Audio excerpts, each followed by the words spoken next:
आप यूपी की प्रिपरेशन कर सकते हैं। दोनों एग्जाम बराबर से हैं। इसका प्रीलिम्स 6 दिसंबर को है, तो आपके पास अभी 5-6 महीने पड़े हुए हैं। तो देखिए, एक अच्छा आंसर जब मैं कहता हूं, चाहे वो यूपी में लिखना हो, चाहे यूपीएससी में लिखना हो या बिहार में लिखना हो, अगर आप टॉपर्स कॉपी देखेंगे तो उसमें एक ना एक वैल्यू एडिशन का कंपोनेंट आपको हर आंसर में मिलेगा। सिलेक्शन लिया तो सीधे एसडीएम मिला है इनको। पहले पंकज का लिखने का स्टाइल क्या था? पहली गलती जो बच्चा कर रहा है वो ये कर रहा है कि ये इंट्रोडक्शन ही 50 शब्दों का है। नंबर ऑफ पॉइंट्स में कोई एग्जाम्पल नहीं है। अब ज्योग्राफी का क्वेश्चन है, उसमें अपन मैप नहीं बना रहे हैं, इतने बड़े बड़े पैराग्राफ लिख के हम आंसर्स लिख रहे हैं। अब यहाँ पे है जो फाइनली जिस लेवल पे उन्होंने आंसर इस साल में लिखे हैं कि फाइनली सेलेक्ट हुए, कि इंट्रोडक्शन के बाद एक माइक्रो डायग्राम बनाना, उसके बाद में हर पॉइंट पे एग्जाम्पल लिखने की कोशिश करना, वैल्यू एडिशन का कंपोनेंट। अब आप वैल्यू एडिशन डायग्राम बना के कर सकते हो, जैसे ये बनाया है।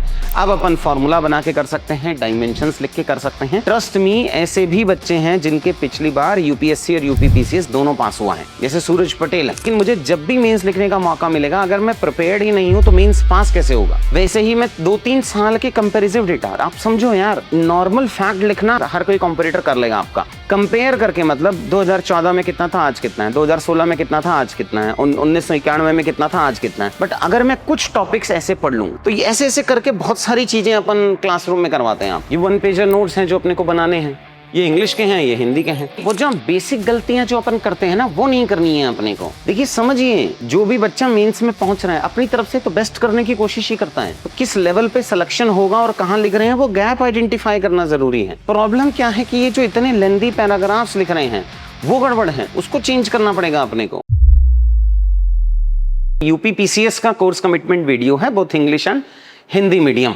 तो अगर आप यूपीपीसीएस प्लान कर रहे हैं और अगर आपने अब से पहले दिया है या नहीं दिया है, मल्टीपल मेंस दिए हैं, जैसे यूपीपीसीएस में इस बार हमारे शायद एसडीएम टोटल 37 थे, उसमें से 5 बच्चे थे क्यूपी के जिनको एसडीएम मिला है। उसमें से बहुत सारे ऐसे बच्चे थे जिन्होंने 6 मेंस लिखे हैं, 8 मेंस लिखे हैं। एक हिंदी माध्यम का ऐसा बच्चा था जिसने 6-7 मेंस लिखे हुए हैं। फाइनली इंटरव्यू कॉल ही नहीं आ रहा था और अब फाइनली वो सेलेक्ट हुए हैं। तो यूपीपीसीएस एक काफ़ी अच्छा ऑप्शन है आपके लिए अगर आप नेक्स्ट 6-8 मंथ्स में काफ़ी कुछ इनपुट लेना चाह रहे हैं। साथ में एक एचसीएस का कोर्स चल रहा है, बट एचसीएस का तो प्रीलिम्स का रिजल्ट आ गया है और उसका मेंस अभी नेक्स्ट ईयर 26 को ही है, तो बहुत सारा समय नहीं है आपके पास में एचसीएस के लिए। स्टार्ट कराता हूं यहां पे पहले। तो देखिए, एक अच्छा आंसर जब मैं कहता हूं, चाहे वो यूपी में लिखना हो, चाहे यूपीएससी में लिखना हो या बिहार में लिखना हो, अगर आप टॉपर्स कॉपी देखेंगे तो उसमें एक ना एक वैल्यू एडिशन का कंपोनेंट आपको हर आंसर में मिलेगा। अभी वैल्यू एडिशन क्या हो सकता है? देखो यार, ये वैल्यू एडिशन हो सकता है, जैसे ये पंकज की कॉपी है, तो ये देखिए, ये जो आंसर हैं ये पंकज के आंसर्स हैं। तो पंकज एक बच्चा है जिसका इस बार एसडीएम हुआ है यूपीपीसीएस में। इनसे पहले इन्होंने, if I am not wrong, 8 या 9 मेंस लिखे हुए हैं, 1-2 इंटरव्यू भी दिए थे, बट फाइनली ना यूपीएससी हो पाया इनका और ना यूपीपीसीएस हो पाया। और फाइनली जब इन्होंने सिलेक्शन लिया तो सीधे एसडीएम मिला है इनको। तो मैं इनके कुछ आंसर्स दिखाना चाहूंगा आपको कि अपन किस लेवल का आंसर लिखेंगे तो अपन सेलेक्ट हो सकते हैं। तो ये पहले उन्होंने विजन के पास टेस्ट सीरीज लिखी थी, तो उसकी कॉपी है। क्योंकि पहले की कॉपी हमारे पास अवेलेबल नहीं है, हमसे एसोसिएटेड नहीं थे, तो मैंने उससे मांगी थी कॉपी कि भाई पहले कैसे लिखता था। उन्होंने एक सेशन लिया था, वहाँ ये डिस्प्ले किया था। आपको इसमें ये समझना है बस कि पहले पंकज का लिखने का स्टाइल क्या था और कैसे इसको चेंज करके, किस लेवल का चेंज चाहिए आपको फाइनली सेलेक्ट होने के लिए। तो अगर अपन इस क्वेश्चन को उठा लें, even though equatorial regions have great potential in timber resources, the lumbering industry has not developed properly. अपन पहली गलती जो बच्चा कर रहा है वो ये कर रहा है कि ये इंट्रोडक्शन ही 50 शब्दों का है। उसके नीचे में जाता हूं तो पॉइंट्स देखेंगे तो आप नंबर ऑफ पॉइंट्स में कोई एग्जाम्पल नहीं है। अब ज्योग्राफी का क्वेश्चन है, उसमें अपन मैप नहीं बना रहे हैं, उसमें हम ग्राफ नहीं बना रहे हैं, बिना इतने बड़े बड़े पैराग्राफ लिख के हम आंसर्स लिख रहे हैं। उसी बच्चे का ये सिलेक्शन की कॉपी अगर मैं आपको दिखाऊं कि उन्होंने हाँ, अब यहां पे है जो फाइनली जिस लेवल पे उन्होंने आंसर इस साल में लिखे हैं कि फाइनली सेलेक्ट हुए। ये जो इवोल्यूशन है ना, अगर मैं यहां से देखूं कि इंट्रोडक्शन के बाद एक माइक्रो डायग्राम बनाना, उसके बाद में हर पॉइंट पे एग्जाम्पल लिखने की कोशिश करना, जरूरी नहीं है हर पे लिख पाऊं, मैं बात कर रहा हूं कोशिश की कि कितना क्लोज जा रहे हैं हम परफेक्शन के, उस लेवल पे जाके हम सिलेक्शन एक्सपेक्ट कर सकते हैं। फिर यहाँ contribution of JPC for effective law making में वैल्यू एडिशन का कंपोनेंट। अब आप वैल्यू एडिशन डायग्राम बना के कर सकते हो, जैसे ये बनाया है। अब अपन फॉर्मूला बना के कर सकते हैं, डायमेंशंस लिख के कर सकते हैं। जैसे यूपीएससी में अलग अलग टॉपर्स की अलग अलग स्ट्रैटेजी रही है। इस बार में बहुत ऐसे टॉपर हैं जिन्होंने नंबर ऑफ पॉइंट्स पे ध्यान दिया, कुछ ऐसे टॉपर्स हैं जिन्होंने नंबर ऑफ पॉइंट्स कम रखे, जैसे राजेश्वरी रैंक 2, 453 454 मार्क्स हैं उनके नंबर ऑफ पॉइंट स्ट्रेंथ नहीं है, उनके क्वालिटी, हर पॉइंट पे एग्जाम्पल लिखना, डायग्राम लिखना, वैल्यू एड बनाना, वो स्ट्रेंथ थी। वहीं रैंक 3 जो बच्चा है उसकी स्ट्रेंथ थी नंबर ऑफ पॉइंट्स बढ़ाना। वैसे ही हर साल के टॉपर्स की अपनी एक स्ट्रैटेजी रहती है, आपको उनसे बेस्ट सीख लेना है बस। तो अगर आप यहां जा रहे हैं तो जैसा मैंने आपको बताया कि यूपीपीसीएस में यूपीएससी जैसा ही है, बस 8 मार्कर और 12 मार्कर आता है instead of 10 and 15 marker. Trust me, ऐसे भी बच्चे हैं जिनके पिछली बार यूपीएससी और यूपीपीसीएस दोनों पास हुआ है। जैसे सूरज पटेल है, उसको यहाँ यूपीएससी में भी शायद आईआरएस मिल जाएगा और जीएस का स्कोर भी बहुत हाई है और यूपीपीसीएस भी पास हो गया। एक लेवल की आंसर राइटिंग अगर अपन सीख लेंगे तो that will help you in increasing your score both in state PCS. आप कोई भी स्टेट पीसीएस उठा लो। एक बच्चा था शायद 4-5 साल पहले मेरे पास में, उसका बिहार में फर्स्ट रैंक आया था, सिर्फ यूपीएससी की तैयारी की थी उसने। एक बार आंसर राइटिंग अगर आप सीख लेते हैं, प्राची हनी है इस बार की बच्ची, 28 रैंक है यूपीएससी में, 3 बार प्रीलिम्स नहीं हुआ था यूपीएससी का, 4th attempt, first time mains, first time interview, finally got 28th rank. Last year उसका बिहार पास हुआ था, बीपीएससी में रैंक आई थी उसकी 92 कुछ। तो इसका मतलब एक लेवल की आंसर राइटिंग सीखनी है, एक बार की मेहनत करनी है भाई बस। एक बार अगर आप मेहनत कर लेंगे, फिर उसी मेहनत से हम स्टेट पीसीएस पास कर सकते हैं या यूपीएससी मेंस पास कर सकते हैं।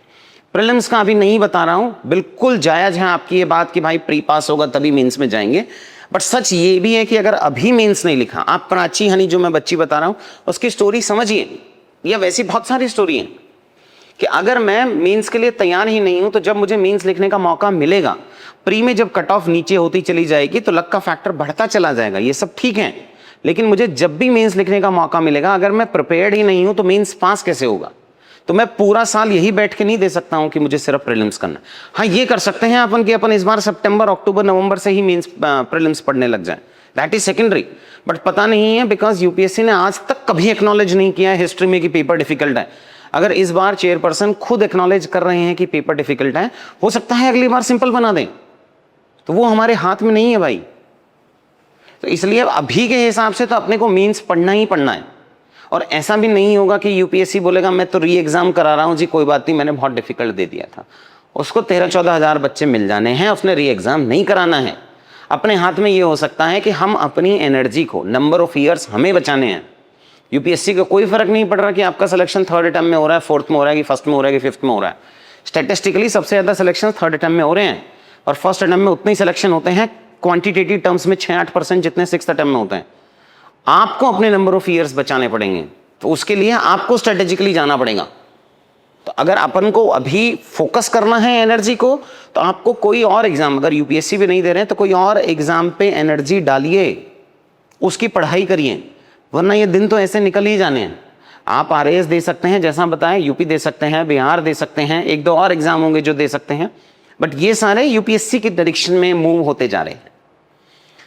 फिर आया कंक्लूजन और ये आया वैल्यू एड। तो मैं आपको ये बताना चाह रहा हूं कि वहां से इस लेवल पे एक और बच्ची के आंसर कॉपी दिखाऊंगा, वो भी बहुत जरूरी है।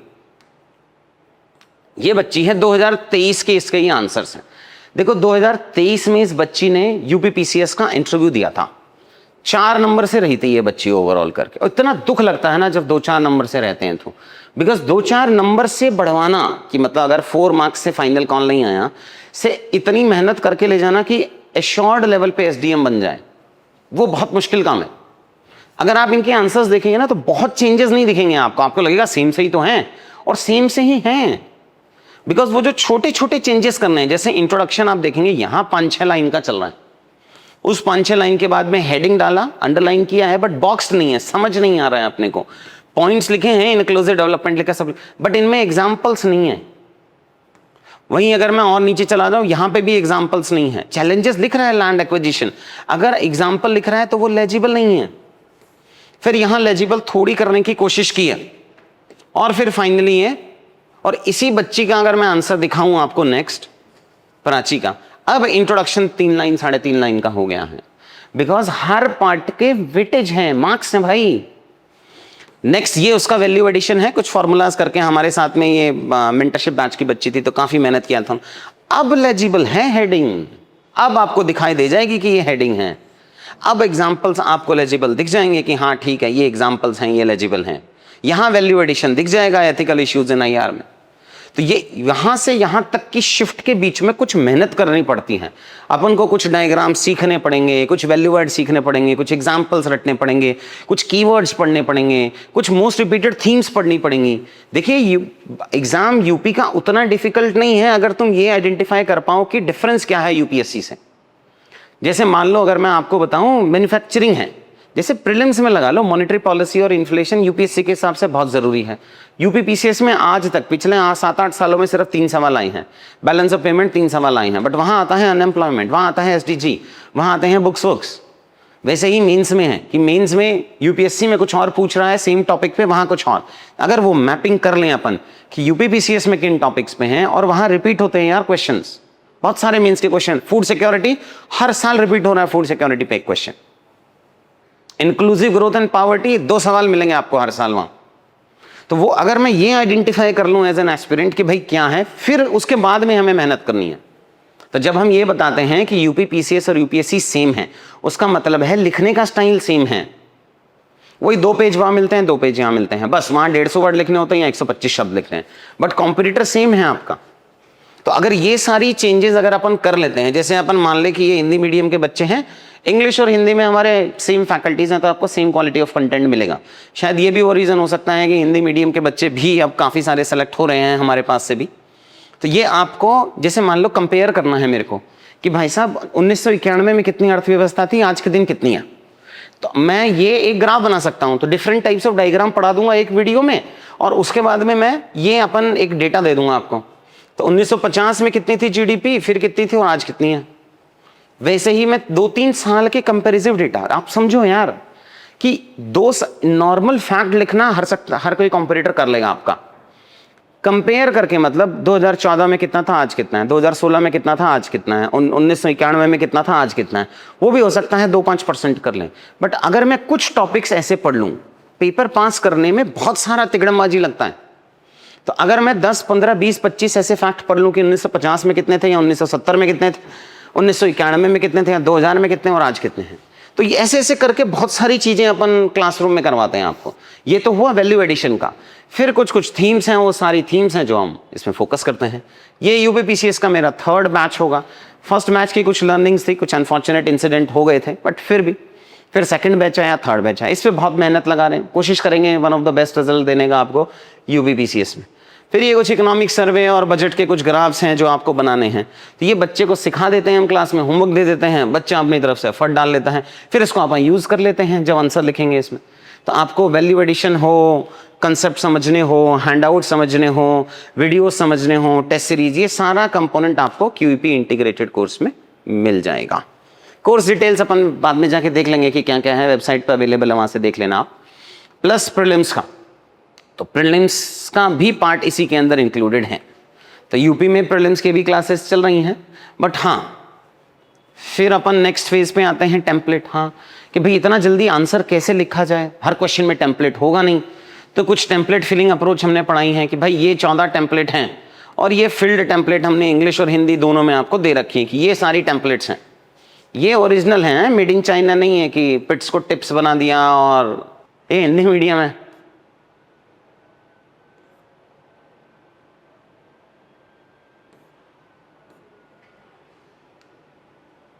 ये 1 पेजर नोट्स हैं जो अपने को बनाने हैं कि 1 पेजर हमने आपको 50-60 टॉपिक के दे दिए हैं। फिर मैं पढ़ाता हूँ और जब अपन को 15, 20, 25 दिन हो जाते हैं, उसके बाद क्लास में असाइनमेंट देता हूँ कि ये फूड सिक्योरिटी, खाद्य सुरक्षा का 1 पेजर बना के लाना, इस टॉपिक का 1 पेजर, बुनियादी ढांचे का 1 पेजर बना के लाना है, नवीकरणीय ऊर्जा का 1 पेजर बना के लाना है। तो वो अपन 1 पेजर के कुछ सैंपल्स मैंने आपको दे दिए हैं। और उसके अलावा में ये इंग्लिश के हैं, ये हिंदी के हैं, तो अपन को इनसे सीखना है, समझना है। मतलब मोटा मोटी ये लगा लो आप अभी मुझे 2.5-3 महीने मीन्स के लिए दे देना और प्री के बाद 2-2.5 महीने और दे देना। पेपर 5, पेपर 6 अभी फिनिश करा लेते हैं और पेपर 4 भी कर लेते हैं। तो पेपर 5, पेपर 6 और पेपर 4 अभी फिनिश करके फिर प्री और मेंस के बीच में 1, 2, 3 को निपटा लेंगे। जो बैच 2 था उसमें पेपर 3 मोटा मोटी हो गया है, थोड़ा बहुत कंपोनेंट बचा है, इंटरनल सिक्योरिटी बचा है, उसी के साथ नया बैच स्टार्ट करा रहा हूं। ये हिंदी के कुछ बच्चों की कॉपी है, जैसे 2024 में लिखती थी ये बच्ची, अच्छी बच्ची है। तो अभी वो जो बेसिक गलतियां जो अपन करते हैं ना, वो नहीं करनी है अपने को। तो ये उस बच्ची के आंसर कॉपीज हैं जो वो पहले लिखते थे, खराब नहीं है। देखिए समझिए कि जो भी बच्चा मेंस में पहुंच रहा है अपनी तरफ से तो बेस्ट करने की कोशिश ही करता है। तो किस लेवल पे सिलेक्शन होगा और कहां लिख रहे हैं, वो गैप आइडेंटिफाई करना जरूरी है। अगर आप देखेंगे तो ये बहुत खराब नहीं है। प्रॉब्लम क्या है कि ये जो इतने लेंदी पैराग्राफ्स लिख रहे हैं वो गड़बड़ है, उसको चेंज करना पड़ेगा अपने को। अगर मैं इसके आंसर कॉपी दिखाऊं आपको तो ये मिलेगी। अब ये आंसर कॉपी है, इस पे सिलेक्शन हो गया इसका, तो वहां से उठा के यहां लेके आना है, बस खत्म। उसके पीछे की जो मेहनत है वो अपन कर लेंगे 2.5-3 महीने में। किताबें हैं पेपर 5 और पेपर 6 इंग्लिश और हिंदी दोनों की।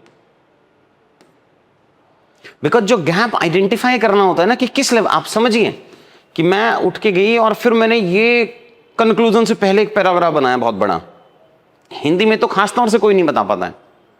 तो जब तक वो गैप आइडेंटिफाई नहीं करोगे, आप अपनी तरफ से एफर्ट्स डाल रहे हो, मेहनत कर रहे हो, प्रॉब्लम उसकी नहीं है। प्रॉब्लम ये है कि वो गलत डायरेक्शन में है। ये हर दिन 3-4 आंसर लिखती थी बच्ची, बट प्रॉब्लम ही यही है बस, क्योंकि अपन को पैराग्राफ लिखने को बताता है मास्टर, अपन उसी वे में कर रहे थे, लिख रहा था बच्चा। ऐसा थोड़ी है कि मेहनत नहीं कर रही थी, मेहनत तो कर ही रहा था। ये प्रॉब्लम ये थी कि वो सही डायरेक्शन मिल पाई, बच्चा सीख पाया। ऑनलाइन बैच की बच्ची है, जैसे कहा जा सकता है कि भक्ति, कंक्लूजन ऐसे नहीं लिखते हैं।